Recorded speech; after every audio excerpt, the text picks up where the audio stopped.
Hello viewers, today I'm so excited to present to you the very first video of my lecture series on Indian polity. And today we're actually looking at preamble to the Constitution of India, perhaps one of the most interesting, extremely important and captivating part of Indian polity, which has tremendous significance for any state level or union level civil service examination.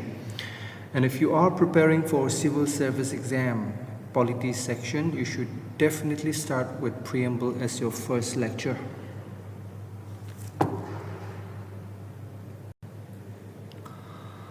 Before starting the main part of my discussion, let's quickly look at the structure of Indian Constitution. Looking at the slide, it's pretty clear that India maintains a massive constitution. We have one preamble, we have total of 25 parts. Originally, India had only 22 parts. Article, it's very surprising that India has already reached 470 articles. Of course, there's no article number 470.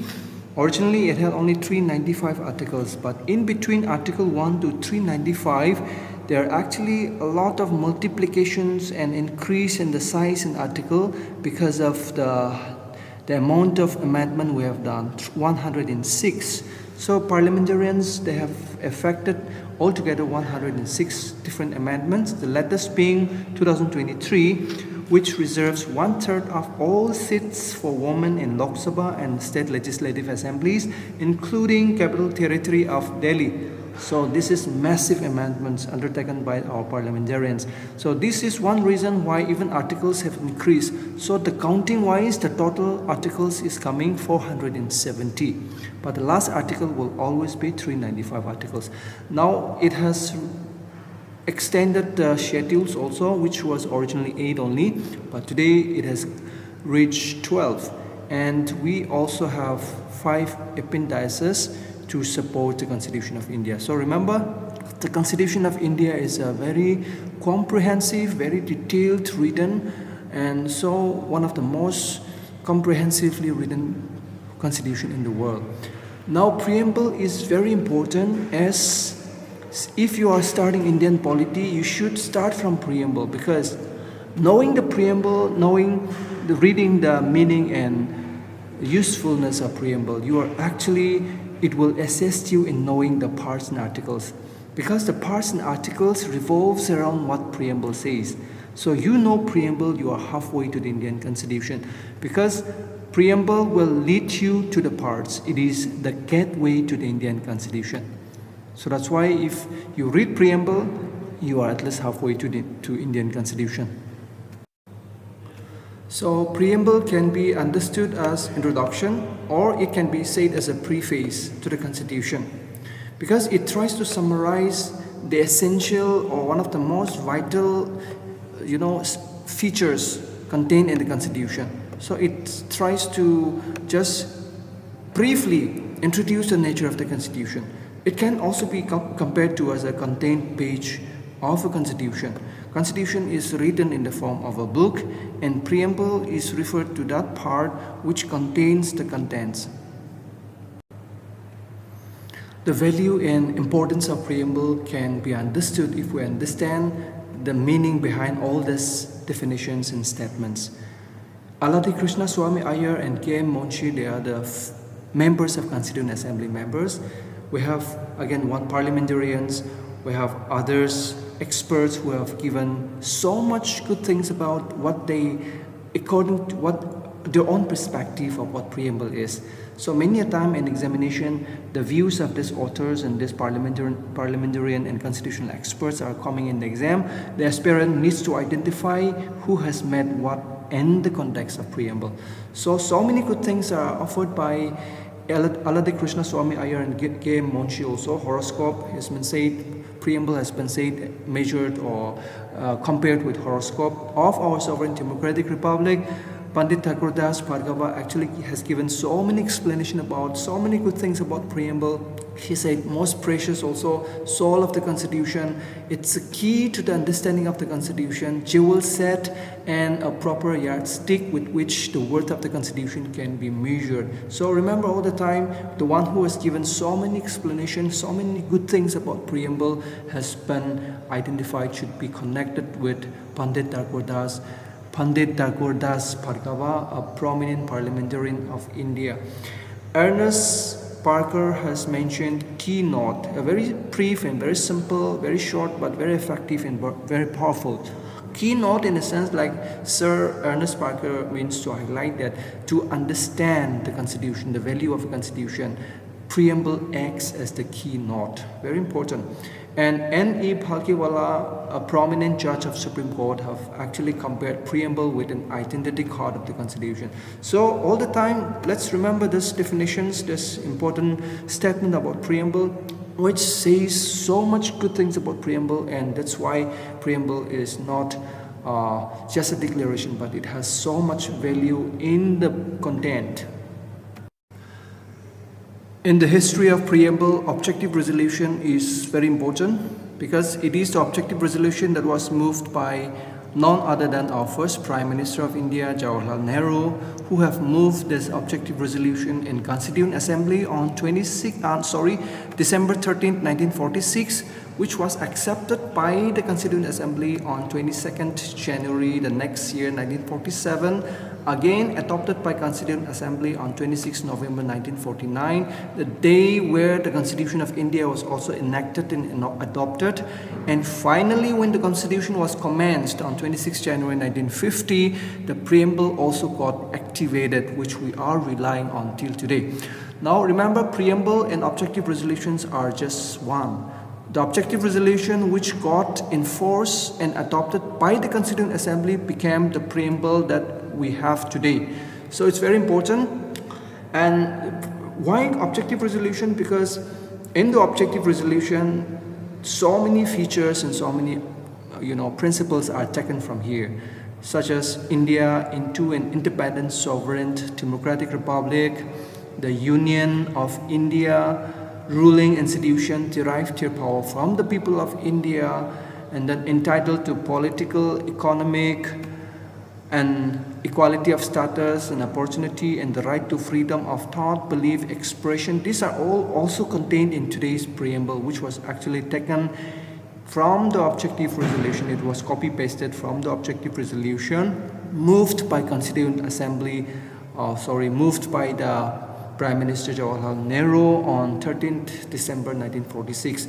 So this very small paragraph has a lot of good things, a lot of key years are mentioned. So remember, in context of preamble and objective resolutions, there are four important years which are very much important for the examination point of view, should all the time be remembered by the aspirants.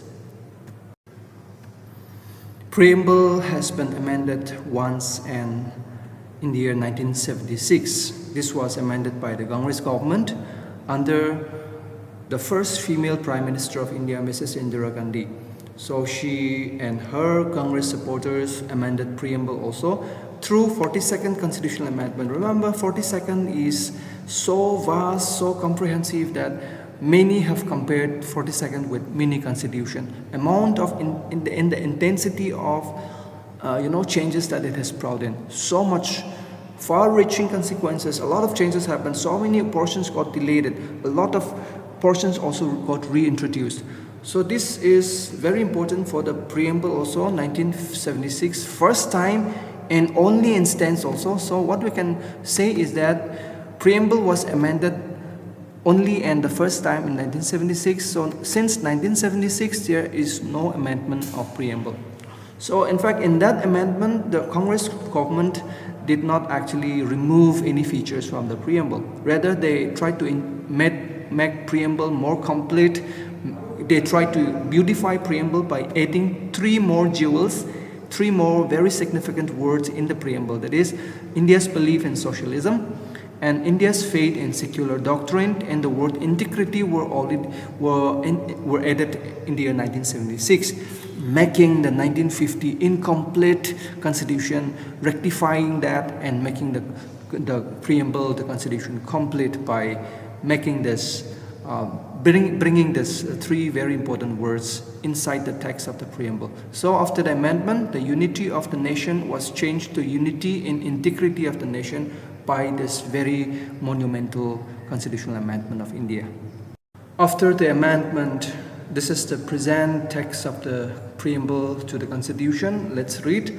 We, the people of India, having solemnly resolved to constitute India into a sovereign, socialist, secular, democratic republic, and to secure to all its citizens justice, social, economic, and political, liberty of thought, expression, belief, faith, and worship, equality of status and of opportunity, and to promote among all of them fraternity, assuring the dignity of the individual and the unity and integrity of the nation, in our Constituent Assembly this 26th day of November 1949, do hereby adopt, enact, and give to ourselves this Constitution.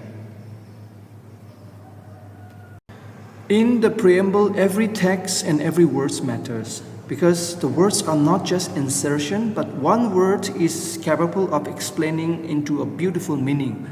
So even though all the words are important, we will try to just collect some extraordinarily important portion of the preamble. So what do we learn looking at the preamble? That's what we will do it now. So the first line is very powerful. It starts with "We the people of India."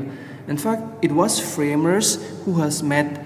Starting till the end, they made the Indian Constitution, but they did not say "we the framers of the Indian Constitution," or they would also not represent the majoritarian population of India by saying "we the Hindus," but rather they choose to start with "we the people of India." So very brief, starting is very beautiful and very powerful. So "we" stands for the people. It talks about, it declares to the outside world that India is going to be adopting democracy, and it also talks about popular sovereignty. The source and the ultimate area from where power is coming is the people. So starting is very impressive by starting with "we the people of India," explaining about popular sovereignty. Source of Indian democracy can also be highlighted from this line, and it speaks about India as a very important democratic country. So that's the first line. Now the second line is India is an SSSDR. That means it is an identity of India. It talks about the nature of Indian polity. Now what is SSSDR? So if I say India is just a democratic republic, that's only partial truth about what India's identity is. But if I say India is a sovereign, socialist, secular, democratic republic, that means you are presenting India in its totality. So you are giving identity 100%. So next time, India, we should say India as a sovereign, socialist, secular, democratic republic, and not just democracy of India. So second line is very important as far as it gives the impression of its identity. It wants to expose its identity, declare its identity to the outside world. It also wants to share its nature of its polity with outside countries. So second line is as important as the first line. Now secure to all citizens is the third one, which is again very important. Remember, it's mentioned all citizens irrespective of region, irrespective of language, irrespective of caste. So all minorities are included here if you are a citizen. So it is for the citizens by the government's promise to the citizen. So it can be said as the Constitution or the preamble's goals or the objective or the aspiration of Indian Constitution. So the incoming government and outgoing government have tried to give this to the people. So let's see what are those goals and objectives. First comes justice. See, justice, there are no fourth items. There are only three: social justice, economic justice, and political justice. So you can't start with liberty also, because preamble starts first with justice. So remember, justice is the first thing that the Constitution and the preamble wish to bring it to all the citizens, to give it to all the citizens, meaning like the citizens should be socially, economically, politically provided justice. Next is liberty of thought, expression, faith, belief, and worship. tip 4 is mentioned in short. So this is the original constitution 1950, and even though the word secular was inserted by this 1976 42nd constitutional amendment, it was, in fact, this is India's style of declaring to the outside world about India's secularism, India's belief in religious freedom, India's belief in secularism. This is what India tries to explain to the outside world, even though the word just the secular was not explicitly mentioned. So before 1976, this is India's way of declaring to the outside world that India believes in secular doctrine. And equality, also only two of them, status and opportunity.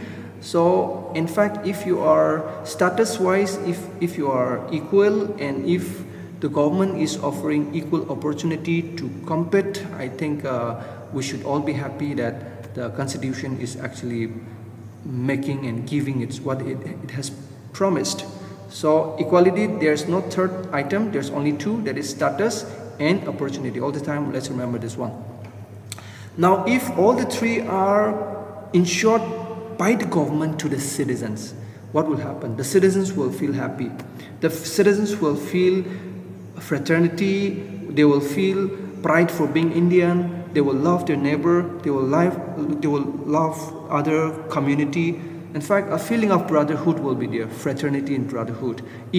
But the first thing to happen to promote such a feeling, the first thing is that the government should provide all this: justice, liberty, and equality to the citizens. Then the citizens feel dignified, citizens feel pride for being Indian, and citizens will also feel brotherhood.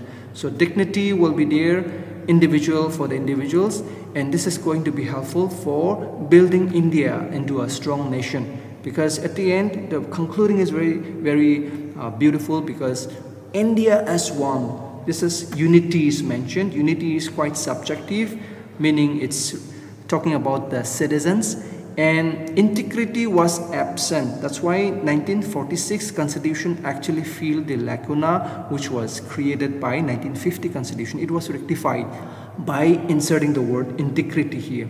So it's not, integrity stands for the states, the territorial unification of India. Not just citizens should come together as one, but citizens as well as the territory of India, the 28 states of India should also stand together as one to make India a great nation.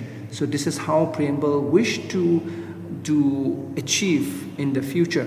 And the concluding line, we have two things to learn. One is the date of adoption and the date and the acceptance, people's acceptance.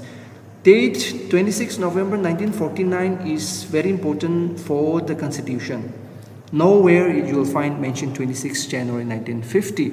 But the most popular, the most important for the Constitution, I'm repeating, for the Constitution and for the Preamble is 26 November 1949, where it's clearly mentioned. The only date that is mentioned in the Preamble is this one. We should remember that. Now, the concluding line is people's acceptance. Do hereby adopt, enact, and give to ourselves, is the people, reflecting people's what they are saying to the Constitution. Now, Constitution starts with Preamble, we the people of India, starts with people and finishes with people. See, in style. So it finishes with people also. So it's like people accepting that Constitution is good for them. People saying that yes, Constitution is good for the people, we are ready to accept, let's come under the terms and conditions of the Constitution, let's render obedience to the Constitution of India. So in turn, Constitution will provide to us all this, provide protection to the citizens. So why not we live under the Constitution of India? So this is like a contract signed between the people themselves by agreeing to come under the Constitution of India. So this is how Preamble, ends up in a very beautiful, convincing style. Now, to come to a conclusion, let's conclude it with two questions. Should the Preamble be considered as part of the Constitution? Because Preamble is written a little bit introduction, a little bit, away from the Constitution, parts of the Constitution. So the question is asking, should Preamble which is introduction to the Constitution, be considered as a part of the Constitution.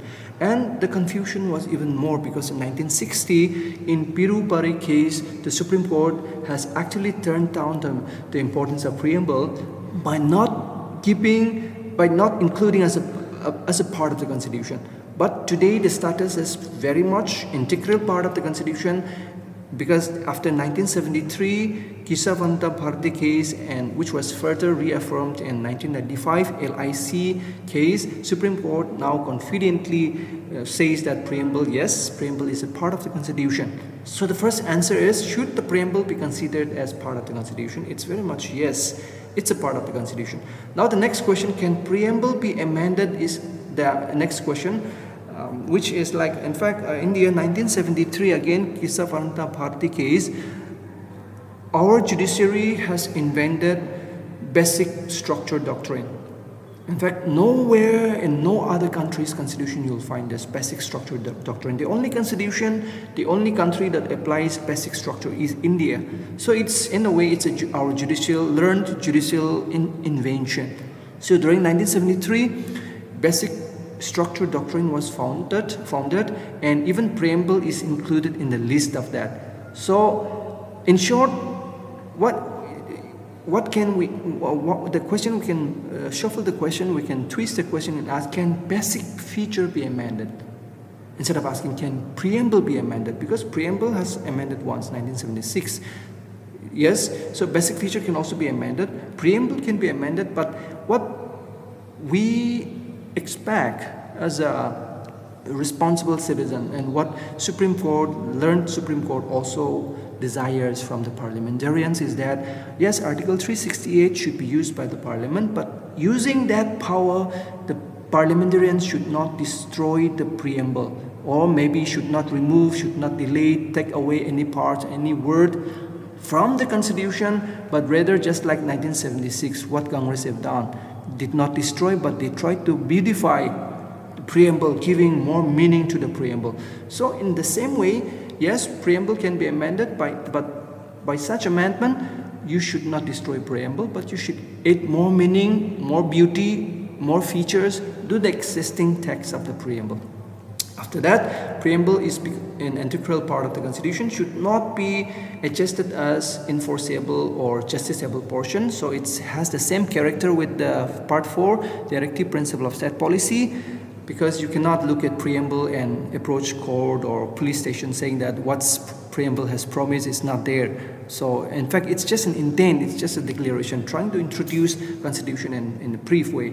So neither it should also be said as a source or the power or prohibition, because you want to know the power of union executive, the president and all that. We have a full part for that.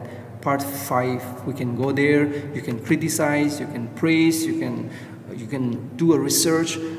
So, but not on preamble, because this preamble is just an introduction, it's just an intent. So again, if you want to know the power of governor and state executive, we have part 6 for us to go and check it out. So preamble cannot be used as a source of power, or can also not be used as a prohibition. So with that, I come to an end of my first lecture series on polity, hoping that we will meet again. Thank you so much and have a good night.